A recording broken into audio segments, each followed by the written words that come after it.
আসসালামু আলাইকুম। আপনাদেরকে আগে ভিডিওতে দেখাছিলাম আমি সেক্সি মুরগি। আজকে দেখাবো আপনাদেরকে ফ্রেঞ্চ মুরগি। এই সে ফ্রেঞ্চ মুরগি, এটার মাংসটা হচ্ছে যে ঠিক এই যে লেয়ার মুরগি বলেন, লাল মুরগি বলেন, পাকিস্তানি মুরগি বলেন, এটাকে একটাই। আর এই ফ্রেঞ্চ মুরগি হচ্ছে যে এই লেয়ার মুরগির মতনই মাংস শক্ত, কিন্তু ফ্রেঞ্চ মুরগিটা হচ্ছে যে বড়। সেক্সির মুরগির মাংস হচ্ছে যে সোনালি মুরগির মতন নরম, আর ফ্রেঞ্চ মুরগির মাংস হচ্ছে যে এই যে লেয়ার মুরগির মতো শক্ত। লেয়ার মুরগিগুলো ওজনে কম, আর ফ্রেঞ্চ মুরগিগুলো ওজনে বেশি।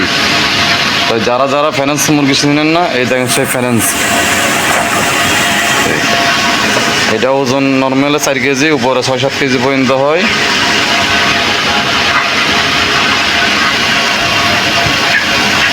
আগের ভিডিওতে দেখাছিলাম আপনাদের সেক্সি মুরগি। সেক্সি মুরগির মাংসটা হচ্ছে যে আপনার হুবহুব সোনালি মুরগির মাংসের মতন। আর ফ্রেঞ্চ মুরগির মাংসটা হচ্ছে যে এই যে লেয়ার মুরগির মাংসের মতন শক্ত, কিন্তু মাংসটা কিন্তু খুবই সুস্বাদু, একদম খাসির মাংসের মতন, খেতে বেশ ভালো।